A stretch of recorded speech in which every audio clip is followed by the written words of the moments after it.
Welcome to Seek Reality with Roberta Grimes. Joyous conversations about what the afterlife evidence and modern science combine to tell us is true about our one reality. You have nothing to fear. You are eternal and you are perfectly loved.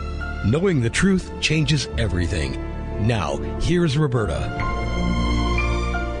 Hello, everyone. This is Roberta Grimes, and of course, this is Seek Reality, and we're going to have a lot of fun today. I'm very glad you could join us.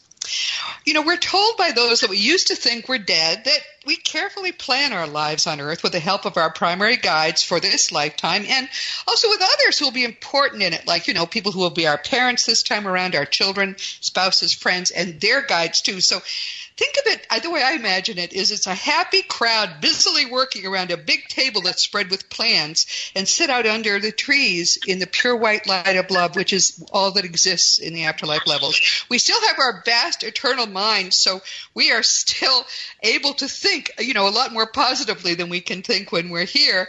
And we're ribbing one another about the fact that someone who is our wonderful, close, eternal friend is going to be an enemy in this next life, doing that as a favor to us to help us grow spiritually. That's why we come here. We're desperate, all of us, to grow spiritually. And pushing back against negativity and choosing love instead always is how we grow, basically, here. A little more complicated than that, but not a lot. So we want all that negative stuff to happen. I know how it works.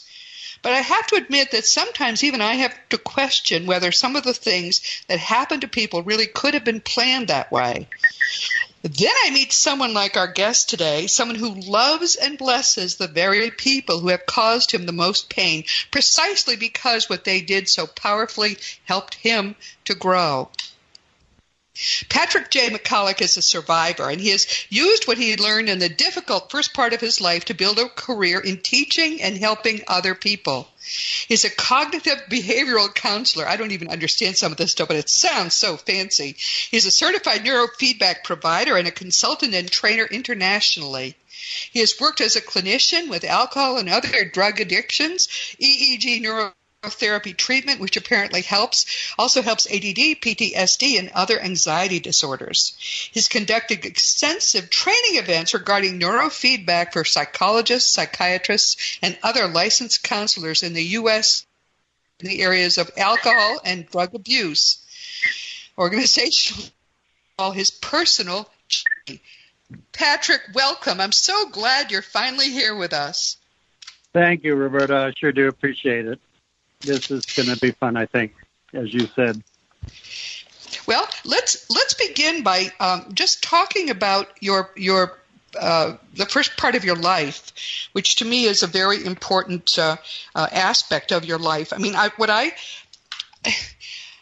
started reading this book, I thought it was easily going to be, you know, we could talk about this in an hour. We can't. The first part, I should just say, his book is called The Face of the Iguana, and the subtitle is amazing. It's Freedom from Toxic Beliefs, A Journey in Healing and Transformation, and that's just what it is. The first half of his book is about something which I have never imagined, several kinds of things I've never imagined, primarily what it's like to be part of a cult and how to get free of a cult. We've never had anyone expert on a cult on this program, and I really want to talk about all of that because I think it's useful to all of us. The second part of The Face of the Iguana, and there's a big face of an iguana on the cover with a butterfly in its nose, which I think is kind of a summary of the kinds of things that you talk about. But the second half of the book is so much spiritual learning and education that we're going to have him back a second time to talk about that. So we have time enough to really get into the first part of your life, which frankly is kind of exotic. He had an American mother, and yet you seem to have belonged to a fairly wealthy Mexican family, and your father was a drunk. Please tell a little bit about the early part of your life, which really was traumatic almost from the start. Yes. I grew up in a very dysfunctional family, alcoholic father who was abusive, not only to us as children, but to my mother. And we grew up in Mexico, so it was an environment in which facilitated and promoted alcohol and alcohol use. So it was a very disturbing part of my life in the sense that although I felt that my dad loved me and he did show ways that he did want to take care of me, at the same time his alcoholism got the best of him. I was sent to boarding schools. I was eventually sent to an orphanage because my father could no longer take care of me. So it was trial after trial. Your parents had divorced, though. Your parents had divorced, right? Before you, then they just packed you off to an orphanage because you were so ungovernable, and you were like 10. How old were you when they put you in an orphanage? So unbelievable. I was about 10 years old, 10, 11, Lord. Approximately. Lord. And it was just one of those things. Well, what do we do with him? My father was not available because of his drinking. And so we'll just throw them in here in this orphanage because they knew the priest, and the priest was a foreigner, and he was able to take me in. And it was really quite a shock to my system.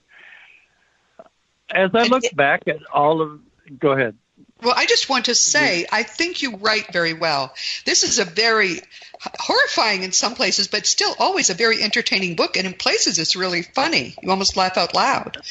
But it's still, the facts of it are terrible. This was happening in northern Mexico. His mother was divorced by his father, and she went back to the U.S. She was an American. So they put him into this orphanage where he got minimal food. He wasn't allowed to see his grandparents, whom he adored, or his father, except very seldom. And they beat you. I mean, they literally beat you. I just find that I don't think it could have happened in the U.S., but maybe I'm naive. Still, it did happen to you. Well, yes, it did. And at the time, I don't know where I got the strength. Well, I do know where I got the strength now to go through the whole experience. It was an experience that was totally transforming to my whole being, my whole soul. It allowed me to grow to such a degree that I became more and more sensitive, not only spiritually but intuitively at the same time.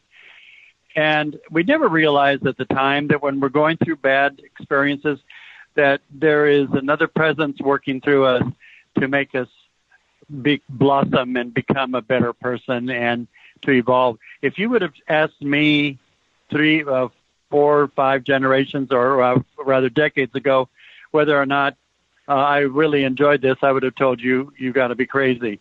How could I enjoy all of this? No, I don't see how you could have enjoyed it. Yes, but then you got to the point where this priest who was running this orphanage, and a lot of the kids were off the streets. They really were orphans. You were not. You were just someone had been put there because they didn't know what else to do with you. But you came to the point where you were thinking, if there was justice, he will be anointed a saint. Now, that is a transformation. It's hard for me to imagine, but you really feel that way. Well, because I could see that he was just a very caring, loving person, and maybe his vision was obscured by all the Catholic dogma and religiosity that comes with it, the whole package. And so at the same time, I could see he really did care, even though I was not really exactly very happy there. No, I could still see that he had the love that it takes, and in certain case, in certain aspects, rather, I would say that he had unconditional love. Yeah. So, as I look back on it, I'm grateful to him. I'm grateful to my parents because they were my teachers, and I think this was pre-selected prior to me coming into this lifetime. As a matter of fact, I don't believe it. I know it. And so what do you do when you're in this horrible situation and the food has weevils in it that you've got to pick out before you can eat the beans? I mean, how? Oh, and it's just so terrible. So what do? You decide you have a vocation and you enter a seminary when you're like, what, 12? Approximately 12, yes. Gee, I thought, oh my heavens, frying pan to the fire, why don't we? Gee. Yes, and I knew that was, I felt I did have a vocation, but at the same time, that was my way out of the orphanage. And so I took advantage of that. I'm going to be very honest about it. But I thought, well, really, maybe there is something here. And after I'd gone through so much, I figured, well, there's got to be something here that I can take advantage of. Not knowing that once I was in the seminary, I would be exposed to a ton of fear-based belief systems and yes. hell and damnation and if you don't do this right, you're going to go to hell and all that stuff. And I go, wait a minute. This is worse than when I was in the orphanage. Yes. It was the beginning of a whole series of exposures to what people can do when they propagate fear-based ideas. And how, if we're so vulnerable, especially having gone through what I went through, I was very vulnerable.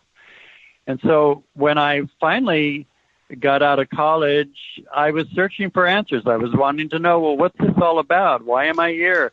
I was still also hurting from the alcoholism that my father imposed upon me and upon my sisters. I was suffering. I was in need of help. But then this cult came around, and there I got absorbed not only into. Let's stay with the a little bit with the seminary, because I didn't know they would put people in a seminary when they were so young. That someone who thought he wanted to be a priest, they'd let him in at 12, but they did. Apparently, that was common. In Mexico, yes, it's common. We were recruited young. Wow. Let me just put it that way. I can see that.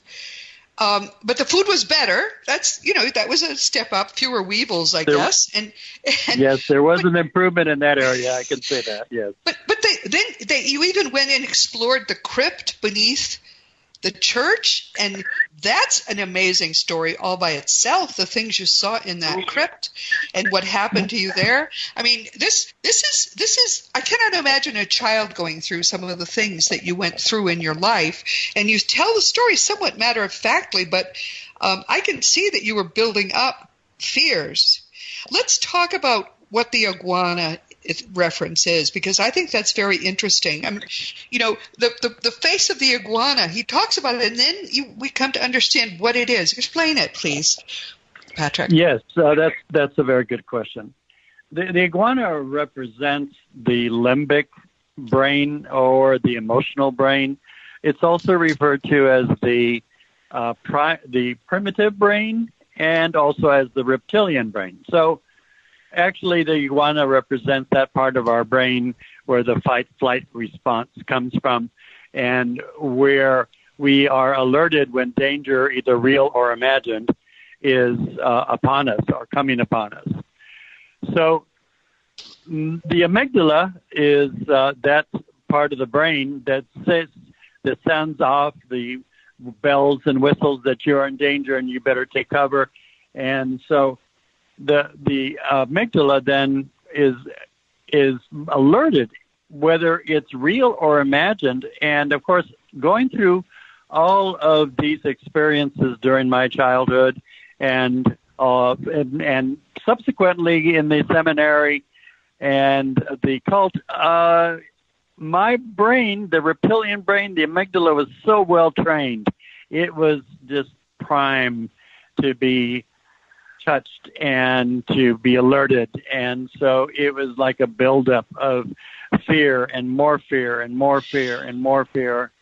And to the point where it caused some serious issues mentally and emotionally.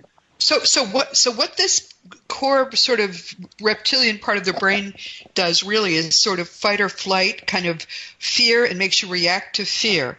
This is something new to me, and I think it's very interesting because, of course, the whole point of our being here is to learn to avoid fear and turn away from fear and embrace love. That's why we are in these bodies in the first place. So you're saying, though, that by having these experiences, you really engaged and empowered that part of your brain. And that was part of what you then had to fight. I mean, he was literally fighting. He could see the iguana, and he was afraid it would get him in the end, which I thought was kind of horrifying and fascinating, because remember how young you were. Right. Roberta, I finally learned to embrace the fear. I just gave up, okay, so all right. Spanish was your language then, right? Yeah. Spanish was my native tongue, and I spoke English with a very broken accent, and when I was sent off to the States, finally I was able to perfect my English. But getting back to the fear piece, I had to learn to embrace the fear, because fighting it was not going to help it. Yeah. I don't know who said whatever you fight strengthens, what you resist persists. I believe it was Eckhart Tolle who said that. Yes. And I think that's exactly true. If you fight the fear, it's just going to come after you. You enlarge it, you magnify it. It becomes so much a part of the monster that's going to come out from underneath your bed and grab you and haul you off. And that's just, it doesn't work when you don't embrace your fears. Then it's a repetitive process that keeps reinforcing. Way of thinking or something. How old were you, and how did they recruit you? Where were you? What were you doing? From the orphanage, I would go downtown to the church. Actually, it was a cathedral, and I was listening to some of the priests that were doing recruitment for the seminary, and so I thought, this is an excellent idea. Why don't I just go ahead and see if I can join? And I made some contacts, and then I told the priest, that the head of the orphanage, I said, I think I have a vocation. I really do want to pursue this. Would you allow me to go to orientations? And I did. I went to orientations, and I thought, this is so much better than where I was in. I have to go and just spring for it and go for it, and I did.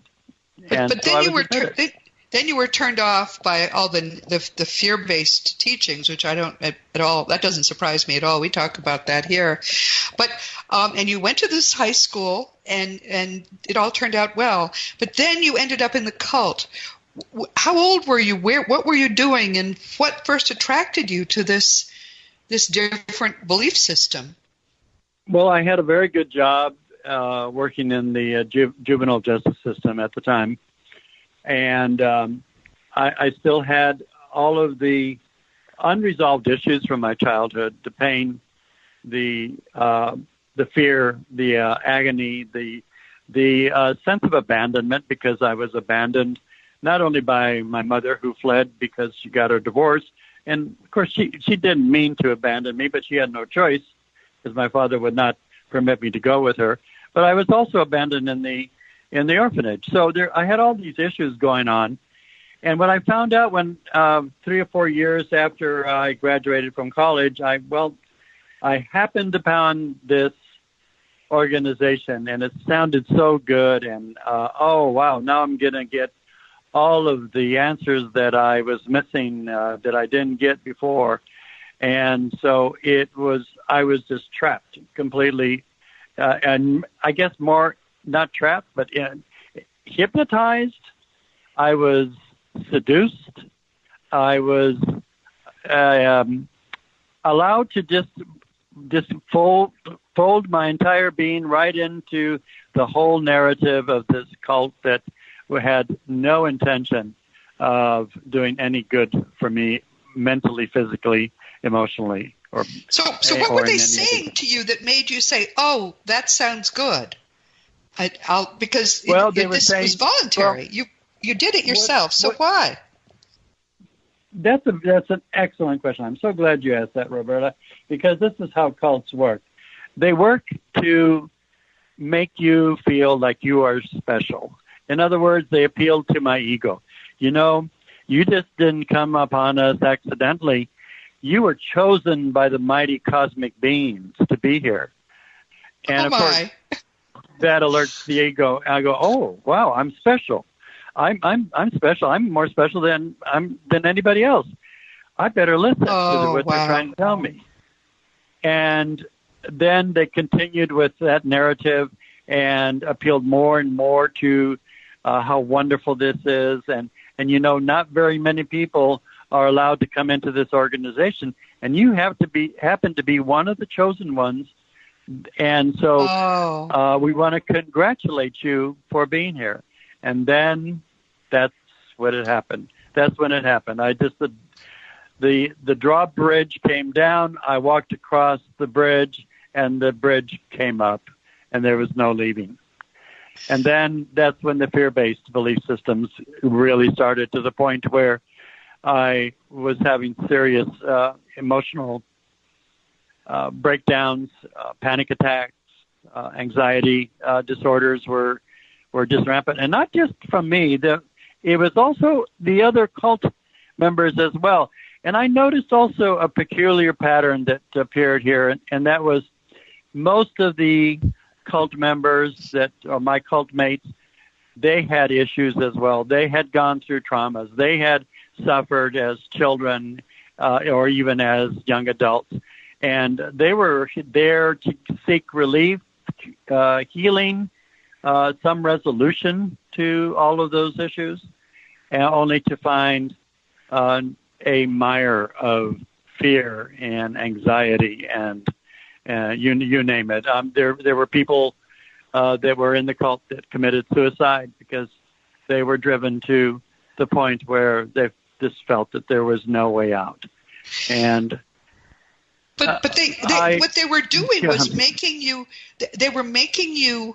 feel insecure about yourself and feel that that was the only place you could be where you could have access to whatever you needed. Or I mean, it seems that it subtly changed from you're special to you need to be here.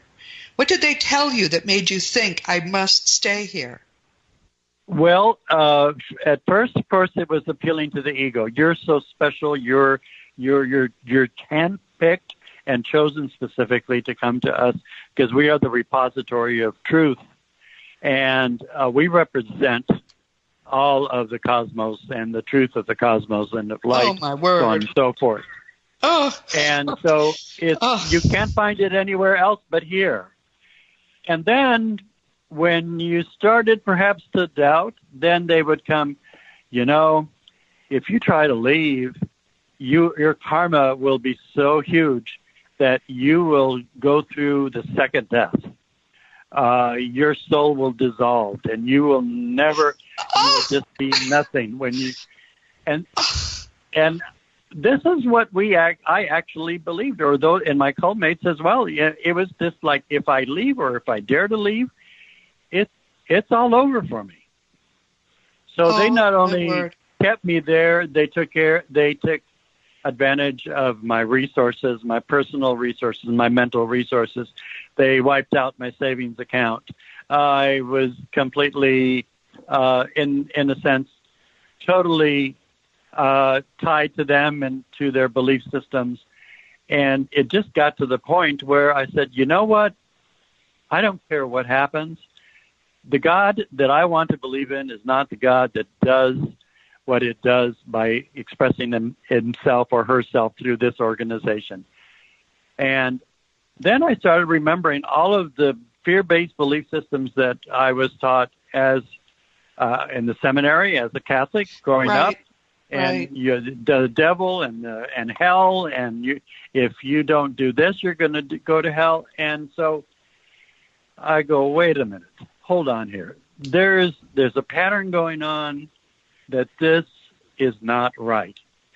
And it wasn't until later, after all of the years that I had passed that I said to myself, you know, I don't care what happens. I know God wants me to be happy. He wants me to be successful, and based on that, I'm going to leave. And so you went in there when you were in your mid-20s, right? You were that age.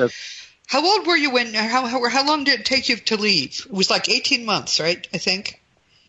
About 18 months, approximately. And as I describe in the book, it's quite an adventure. Yes, it is. Kind of like a suspense story. I've been told the book is a page turner. It is, and it's a fun book. You wouldn't think a book about when you have had these horrible things happen to you would be fun, but this one kind of is. You make it light as you can imagine, I read a lot of books that that are tragic or have tragic stories that have a happy ending, but yours is sort of interesting and different and entertaining in a light way, even though it's got heavy stuff in it. But yeah, yes, I'm sorry. I just want to say to people who are listening, the accounts of being in the cult are horrifying. And totally believable. I had never understood how cults could prey on people's minds as they do, but you're right. I mean, I can see how that's possible with the way these people sort of kept you off balance and kept you afraid that if you made any changes or if you displeased them, you'd have horrible personal consequences. That's horrifying. It really is. It's terrorism at its best. Oh, or worse. Or worse, yes. It was like being in a concentration camp during World War II, if not worse than that in some respects. Well, nothing could be worse than being in a concentration camp, but it certainly has its similarities in terms of anxiety and dread. And you know what kept me alive, what kept me afloat were the wonderful memories that I had of my grandmother, of the fun things that I did. Yes. I did have some good parts of my childhood. Yeah, I love the stories about her. She was really a piece of work, wasn't she? Yes, she sure was. And so it was actually, she was one of the persons, and she knows that now since she's in spirit. She was instrumental in getting me out of that cult because, and I'm convinced that her soul inspired me to actually use her as an excuse for me to leave the cult. Yes. What I discovered was that the cult leaders, the cult leader in itself, and I don't identify the cult leader either being a female or a male. I don't identify the organization because I don't want to give it any energy. But I do want to say this. One of their main advantages of having all these people under their power and control was, bottom line, money and more money and more money. And money breeds power and breeds control. And the more that they could recruit, the more people that they could recruit, the more that they could bring in, then they could live a life of luxury. And that's exactly, when I caught on to that, I said, okay, that's my way out. And so I told them, my grandmother's going to divide up her estate, and there's millions of dollars involved here. I think I need to go back to Mexico and claim that, because she said, I have to be there unless I'm there. I'm not going to get it. Oh, no, you go ahead. You just go right ahead. Bring it back. Yeah, and just keep reporting back to us. Call us, collect. And it was just like, oh, I'm on to you. I am really on to you. Right. Oh, my. And that's how I was able to escape. Now, it was not that easy. There were a lot of intrigue going on with this process of breaking up and breaking away from all of this. There were people in the cult that saw through that and said, yeah, I don't believe you, and I don't think that you're doing the right thing, so on and so forth. But I was able to finally manage to do it. Now, could you just, because people are saying I could never fall for that. I should say I happen to know Patrick personally, and he's a very bright man. And so it is possible probably for just about anyone who is maybe feeling a little insecure, young. I mean, to be in your 20s, you're insecure by definition. How would people recognize that what they think is a spiritual, organization that's attracting them? How would they recognize the signs of a cult? Do you have any thoughts on that? Yes, I do. It's when the cult leader says this is the only way that you're going to find happiness or a spiritual awakening or realization. When the cult leader says, throw yourself at my feet and adore me because I am the repository of wisdom and love. I am the envoy of the universe, of the all that is, so on and so forth. But that's not all, Roberta. The other issue, as a neurotherapist and having worked with brainwave neurofeedback, one of the issues that they did was they had us chant, and we chanted for hours and hours before the cult leader would get up there and give these messages from the cosmic beings, so on and so forth. And what I found out later in my studies as a neurotherapist was actually they were sending our brains down into the theta level. That's 4 to 7 hertz. And what they were doing is they were opening up our subconscious mind. And basically that's the hypnagogic state where a hypnotherapist would take you down to that level and be able to do hypnotherapy with you. Well, what they were doing was they were programming us to accept all of these ideas from these quote-unquote cosmic beings. And so we became hypnotized in a very true sense of the word. It was going down from a scientific level to a level that we know today is the way of going into the subconscious mind. Wow. Once you go through that portal, then you are basically hooked, and you have all of this programming downloaded into your subconscious mind. And I'm telling you, go ahead. What advice do you have for people who are saying, "Oh, I recognize that in me," or "I recognize that in a loved one"? And especially people who have fear-based programming, because that seems to have been the background in this for you. What do you recommend they do? Well, first of all, I would recommend that they advise, and we're talking about family members, for example, that might be involved in a cult or trying to get involved in a cult. Or it may even be themselves. Oh, I just realized this thing that I'm getting attracted to maybe isn't good for me. Well, I think Krishnamurti said it very, very, very well in his book, Freedom from the Known. There are no authorities. There are no individuals. There are no gurus. There is no one out there who can offer us a comfortable spiritual life. There is only you and your relationship with the world and with the people that you are in this world with. And when you surrender to an authority, then you surrender your whole being to that authority. And there is no one single authority that can give us the truth. Truth is everywhere. And truth does not rely is specifically on any type of dogma or documents or any type of information. Dogma only serves to bring rules and regulations and reinforce authority over us. So, okay, I have a question for you now, which probably you are the only person who really could answer this question, because you have had all these experiences. Is the Catholic Church a cult? In my opinion, yes, absolutely. However, it doesn't have the stricter cult aspects like what you would find in a New Age cult. There's several New Age cults going on right now. There are religions right now that I would consider cultish, just based on their belief systems, which are fear-based. I think the primary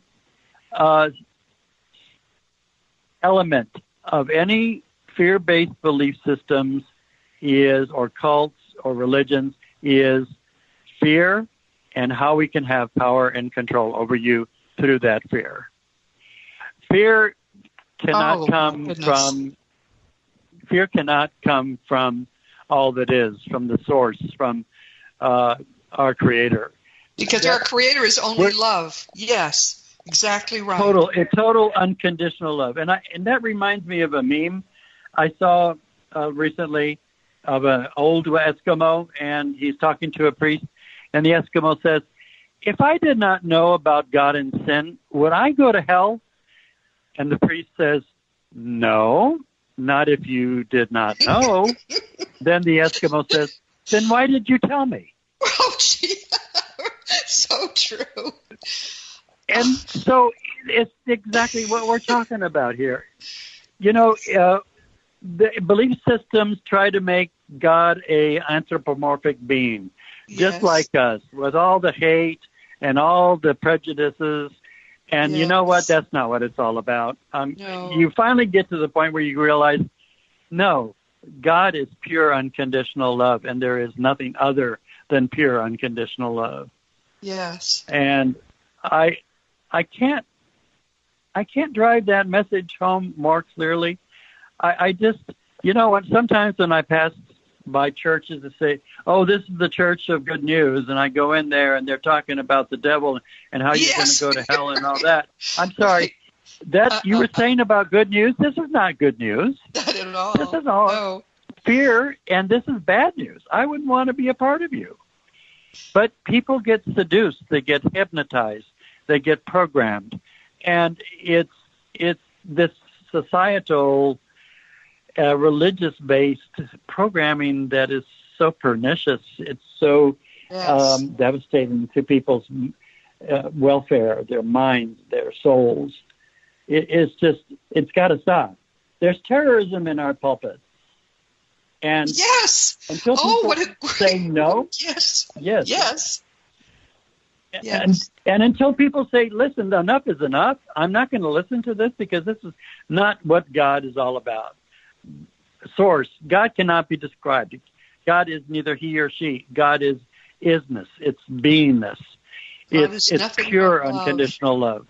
And we are sparks of the divine. We have to say also, and this is something extraordinary about you, every one of these people who harmed you, even this cult leader, you were able to process those experiences once you got out and to forgive everything that had happened, everything this person had done, right? That's correct. Just reading how you went through the forgiveness, to me, that was worth the book. Reading how you were able to take what was really a horrific experience and be grateful to the person who inflicted it on you because of the growth that came out of it. What an extraordinary lesson that is. Yes, exactly. And I took the book, when the book came out, Roberta, last summer, I took the book in my hands, and when I came home, I talked to the cult leader who was in spirit at this time, and I said, "Thank you for teaching me. Thank you, because this is the product of what you have taught me." And I thanked my father, too, and I said, "Thank you," and I thanked everybody who ever hurt me or injured me. And I think forgiveness is the greatest love that we can have. Yes. And we have to learn to forgive. And that's not always easy. That's challenging at times. But when you finally realize that forgiveness is the doorway to unconditional love and liberation, then you're going to walk through it.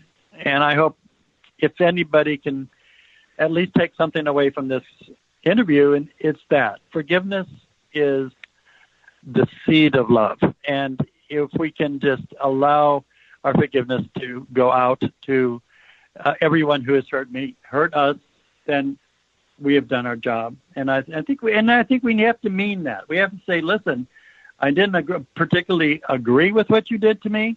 However, I forgive you, and I love unconditionally." That's right. The divine love. Spark that is within you. You don't just forgive. People can forgive and still hold kind of a grudge. I forgive you, but but you actually embrace and love these people.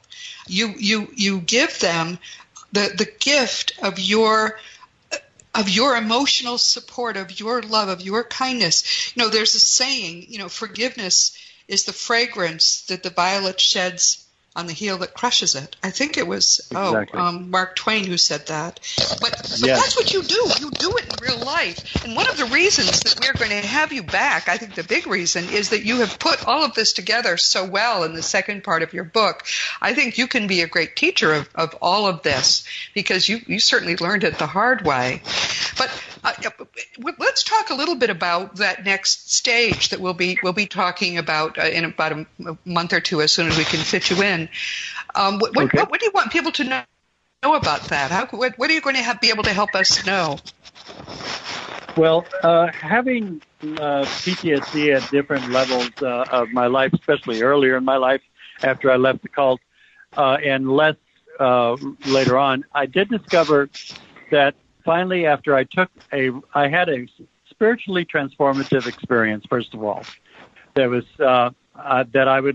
I'll talk about in our next interview. It was an experience that could be equivalent to what would a near-death experience would be like. I didn't have a near-death experience, but it certainly was spiritually totally transforming. But then that gave me the permission to take risks and go out of my comfort zone and do the research that finally collapsed all of the PTSD, all of my fear of death. It collapsed all of the fear-based belief systems. And that was the afterlife research that is evidential and that we have available to us. Yes, it's easy now. Yes. It collapsed everything, Roberta, that I feared. It just completely transformed me. And if anybody can just take a risk and take a look, and I believe that taking a risk means that the research has to be evidential. It can't be just somebody just imagining things. Evidential research means that it has to abide by certain amounts of scientific evidence. And those were my conditions for going out and doing this research. If it wasn't evidential, if it wasn't scientific, I wasn't going to listen to it, because I wasn't going to make the same mistake again going into another cult. Oh, yes. Yeah, but it's easy now. I mean, it took me almost 50 years to get to where I really knew what I know now. But yeah, anyone can do it within a couple of years if you just read the right things and study the right things. It's so easy now, which I'm so very glad about, because as you're absolutely right. When you really get that your life is eternal, it collapses all your fears. Well, this has been wonderful. I am looking forward so much to being able to talk about the second half of this really terrific book. It's called The Face of the Iguana, Freedom from Toxic Beliefs, and which is fear-based beliefs, a journey in healing and transformation. Patrick, do you have a website? There is a website on Facebook, The Face of the Iguana, and there's also another website that people can join, and that is Freedom from Fear-Based Belief Systems. That's also on Facebook. So I can be contacted through either of those two websites on Facebook. I'm in the process of creating my own website. However, that's a work in progress as we speak. Yes, so that's wonderful. And you teach people, right? Do you help people to develop the knowledge that you have if they come to you with their questions? Sure, absolutely. You bet. As best I can. This is wonderful. Our guest has been Patrick J. McKallick, The Face of the Iguana, a terrific book. The first part is, as I say, rather entertaining. It's a story of his life, which has been horrific. And how you can make that entertaining, I'm not sure. He's a very good writer. But the second half we're going to be talking about in a month or two, and I think you'll find it extraordinary. This has been Seek Reality with Roberta Grimes. I am so glad you could be with us today. Please never forget that you are a powerful, eternal being. You never began, you never will end. And when you really get what that means, it's going to change everything in your life for the better. Next week, our guest will be what I think is the biggest young wonderkind in this field, the amazing Cyrus Kirkpatrick. I think this is his third time with us. Cyrus's recent book is The Afterlife and Beyond, an examination of life after death by an out-of-body explorer. Cyrus, who's very young, he's amazingly young, he's a fearless explorer of all sorts of afterlife-related phenomena. He's a world traveler, and he's becoming one of the world's leading experts on out-of-body travel, even at his very young age, because he's so fearless about it and so curious. He's going to be speaking with us next week from literally the other side of the world, and I know you're going to love him as I love him. Everybody who knows him loves this young man. Please be sure to join us next week. Our guest this week has been Patrick J. McKallick. Patrick is someone that I know personally, and I love it when I get to meet people who either are listeners or especially people who, are going to be guests. He's a very bright, wise man, about my age, actually. I think, Patrick, you are, and he's funny. He's relatable. His experiences have been harrowing, but what a triumph his life has been over all of that pain. His book is The Face of the Iguana, Freedom from Toxic Beliefs, A Journey in Healing and Transformation. I think it's an important read for anyone who's dealing with after effects of a traumatic childhood, or really with the after effects of any very traumatic set of life events. To see how he put his life together when it was such a mess after a horrible childhood and his depersonalization in that cult. And now he has become someone who has a powerful personal center, a really good man, and he's devoting his life now to helping others. I think his story is an inspiration. As you know, my nonfiction books are Liberating Jesus, My Thomas, The Fun of Dying, The Fun of Staying in Touch, The Fun of Loving Jesus, Embracing the Christianity with Jesus that Jesus taught is soon going to be out. And for young children, there's The Fun of Meeting Jesus. You can order all these books through bookstores or on Amazon.com. And of course, the adult books are available as audiobooks as well.